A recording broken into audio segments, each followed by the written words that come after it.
If you feel like something is quietly draining your life force, cutting your connection, or holding you back, interference could be at play. Most people think of entity interference as one thing, something extreme, something obvious, but the reality is interference exists across a vast spectrum. There are levels to the intrusion that require different solutions. I'm Tracey Gillies, and I've spent the last decade commanding and releasing entity interference at the highest levels. I literally wrote the book on it. And in this episode, I'm walking you through the 5 levels of entity interference, from minor intrusions and path misalignments all the way through to energetic implants and deep multidimensional enslavement, so you can understand what you might be experiencing and start to know what you can do about it. So, what I teach is there's a number of different types of interferences. I'm just going to list them all, and then I'm going to kind of talk about minor things to the higher level influences. But in reality, some things could be a minor restriction, but they could also then hold the opportunity to create a huge deregulation, depending on where the entity is attached, also kind of plays a big important role as well. So I teach and work with demonic influences, multidimensional interferences, implants, energetic devices. That's vast as well. I have another one that I call type 4, but there's many things in that are not necessarily like an entity being as such, but they create connections to entity interferences. So things like gateways, portalways, even like vortexes, these are things that entities could use to create engagement. And even within that, there's things like earthbound souls. So they're kind of a category on their own. Some of those can be really just a mild, deregulation on somebody's energetic field. And sometimes they can ruin a person's whole life. So again, I'll talk about that. And then properties as well can hold a lot of influence. But it's very different, because properties, it's almost like an external environment, and energy sits within it and can create decline to a person, but it's not necessarily attached to their energetic structures. So again, it depends on the type of entity interference. So a minor intrusion, what might that look like? Demonic realms could be a minor intrusion. I know that a lot of people think in their mind that if you were to talk about demons and things like that, they would be so obvious. They're not. It also depends on their attachment and where they are connected to a person. They can create almost like a looping at the level of the mind, or a fragmentation at the mind. But an entity needs an attachment mechanism. And again, the mind is the biggest loophole, attachment mechanism that there is. So let's say you have limiting beliefs. Maybe there's kind of self-loathing, shame. I don't know, it could be endless. Interferences can attach to the level of like the lower mental, so the mind.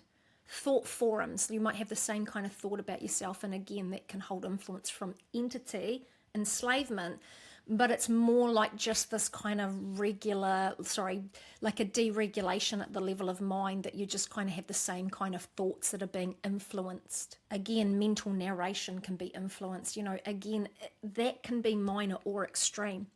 You could have people that are receiving directive to do really harmful, hurtful things, aggressive things, hurtful, harmful things to themselves, and be showing imagery through the mind. So the mind can create so many ways that entity interference will attach and amplify.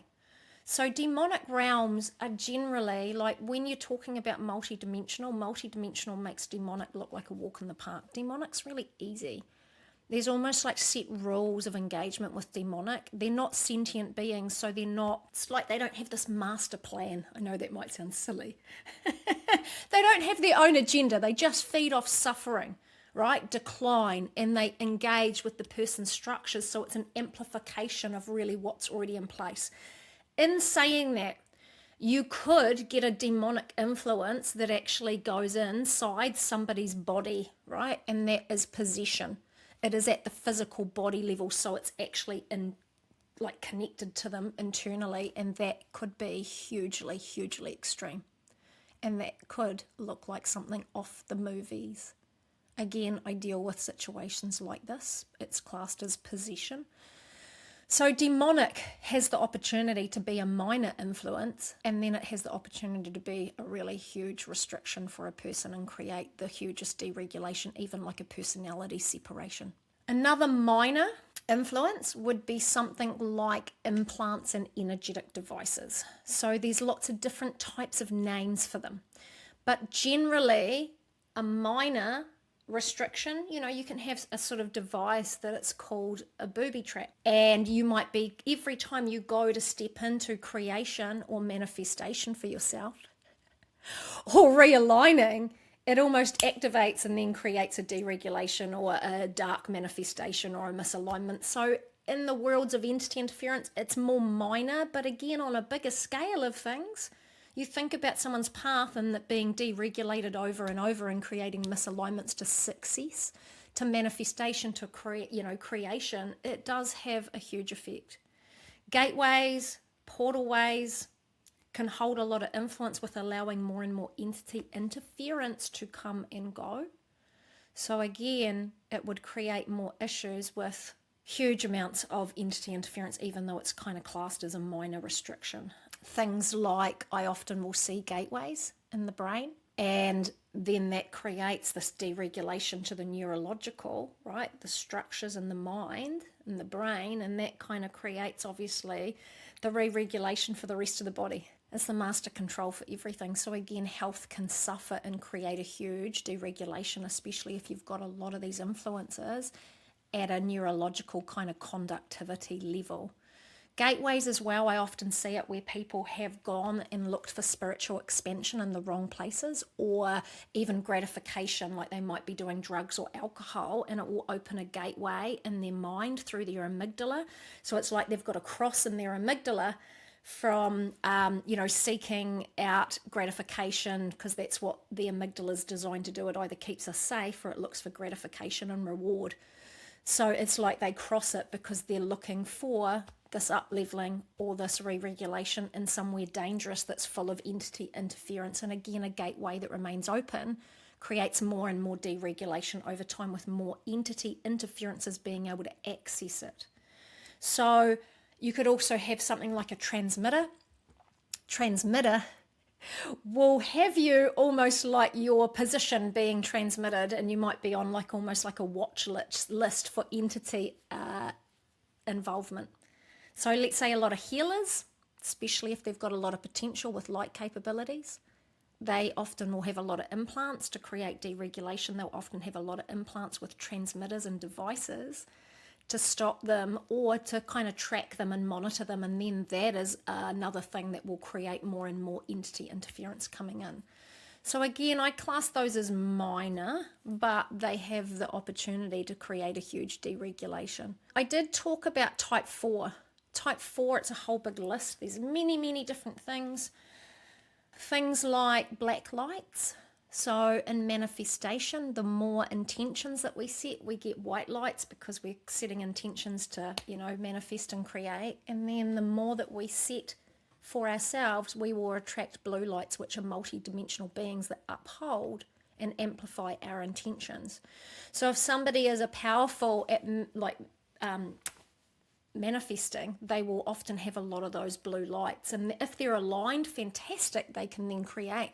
But you can actually end up having black lights, and black lights are dark. They can be multidimensional, they could even be demonic, and it will affect manifestation. So you will end up, like Dark Night of the Soul, or on repeat and recreate the misalignments that you're really desperately trying to heal and get away from. Type 4, things like Pandora's boxes, they're not really an entity as such, but it's almost like a coping mechanism or a program. Like we've ended up shutting things away as a form of suppression because we cannot deal with it. It's just been too much to even look at. And so these things I still class as an influence, because there could be, so many other things tied to it that until you almost release that restriction, you might have endless interference and influences attached to these types of restrictions. Even under type 4, I would class earthbound souls as that. So earthbound souls in an environment, a lot of people pick up them all the time. They won't even realize it. You go to high density kind of energetic places, right? I don't know, even like the gym or places like that. Seriously, there's a lot of earthbound souls attached to these places where these people continually coming and going from, because a lot of them are feeding off energetics or looking for a likeness to attract. But let's say you moved into a property and it had attachments as an earthbound souls entity interference. You could have a real low level one. You could have an entity interference that simply is just feeding off a program that you're already running because they need a likeness. And so it might just amplify, I don't know, even like self-doubt, fatigue, exhaustion, fear, grief. So it's almost like it's feeding off the energy that you're already running, and it's almost like just a co-creation, but it will create a lag on energetics and end up kind of again a drain over time. If somebody has more and more and more of these types of entity interferences, the energy gets overloaded. It gets bogged down. It's almost like there's no room for re-regulation because there's all these other things in the energetic field. And generally they sit on a lower kind of an outside body level, like maybe the etheric body level, and they don't cause too much problem. But you can have a disruptive earthbound soul. Now that is a whole different story. You could move into a property and it holds a disruptive earthbound soul. A disruptive soul has been stuck for a very long time, that it ends up manipulating and being able to draw energy from its environment. And the environment, if you're in it, means you. Disruptive earthbound souls, I've seen them wreck people's whole entire life.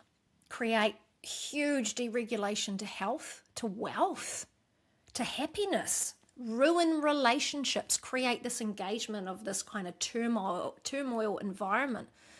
Even things like maybe a property, someone's trying to develop a property and they're trying to get a DA and none of that will go through. Again, you can have a lot of restriction, even harm could actually hurt somebody physically. So it's not as easy as kind of levels, because different entities will be different depending on the body level that they sit in and how they're engaging, and maybe even what program that they're feeding off. So if any of what I'm saying here resonates with you and you think you might have some type of entity interference, knowledge is key. Knowledge is key to start with. And maybe you're also looking to up-level your services by getting fully certified in entity healing, then please, my book, The Truth Behind Entity Interference, is the best place to start. There's a link down below in the show notes for you to get a copy. But I have left the best till last. Actually, I'll talk a little bit more about properties. Properties, I would also class them as almost external environments with entity interferences. Land itself can hold so much interference in the form of sacred energies. So you may find that there has been traumatic things take place on the land, especially if it's to do with, First Nations people, where, they've been almost like the land has been taken away or stripped, or maybe there was even like a culling that occurred. So I live in Australia, and here there is a lot of areas where it would be classed as sacred land, and the history of the land is really, really, really sad. I live near a place that's called Murdering Creek, and the reason it's called Murdering Creek is because there was a culling there, and literally there was all this murdering that happened. And it was Aboriginal people when, the land was taken, and there's all this history. So you can have land that you may move on to, and even though you have no part in that history, just by being on that land, you are deemed as if you are. And there can be serious consequence for a person from sacred energies. A lot of people think earth energies are all loving and kind and nice. They are not. There's lots of different types of earth energies, but these ones are not. And they can create almost like a curse that echoes through time, creating a huge loss in health, a loss in finances, a loss in abundance, a loss to even like energetic conductivity, and your whole kind of energetics gets shut down and depleted over time. A lot of these entities are a master of disguise. And I see it endlessly that often the biggest intrusions don't hold the biggest markers to them, that somebody would never even understand where this type of entity interference has come from. But over time, there is this serious decline that takes place. And so that's what I do when I work with people. I can kind of see these timeline intrusions, and there's always reasoning. There's always a reason on why things are there or have been able to create a deregulation or attach. So sacred energies through environmental, so through properties or land, are a huge, huge one that can create a lifetime of suffering for a person. You know, I see it all the time. People come to me for their property and it's created all of this heartache, decline, maybe family members getting sick, maybe even, you know, negative thoughts to the fact of they've lost control of their mind. And it makes me really sad because all of these things can be shifted. You know, I teach people how to work with all of these energies. And again, when you know how, everything can be shifted and changed. But again, I've left the last one till best. The best one till last. Sorry, I've said that round the wrong way. And that is multidimensional interference. This is like the highest level. And it is the one that can create the hugest decline. But again, it doesn't look like something out of the movies. It looks more subtle.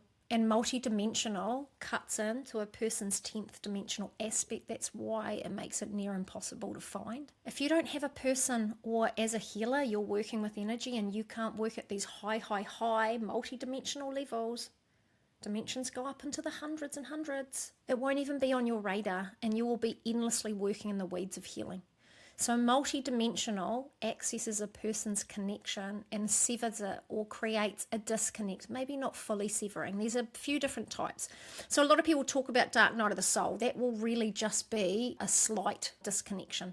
It's almost like their connection is cut. And again, it is usually always high multidimensional interference causing these things.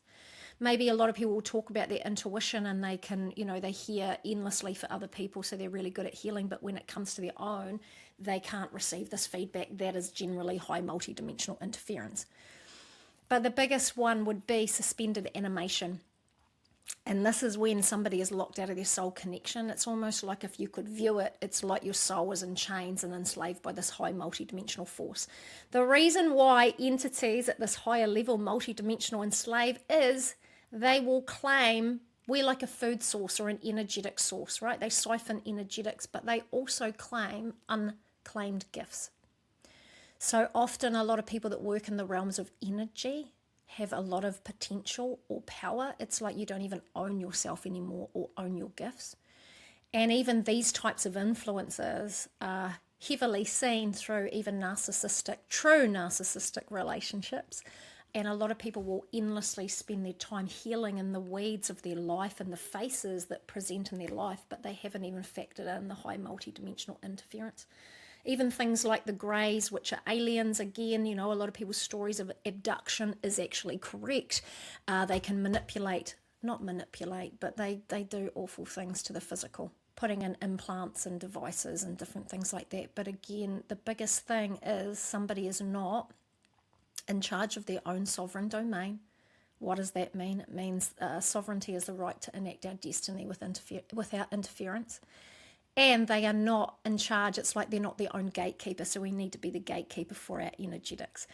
So these are just some of the types of entity interference. Believe me, they're kind of vast, and again, depending on where they are, why they've attached. In fact, anything to do with entity interference, the biggest, most important thing is the attachment mechanism. So again, I talk all about this information in my book, and understanding that, because there's always a reason for these things being there, and generally there's other anchor or touch points throughout somebody's life.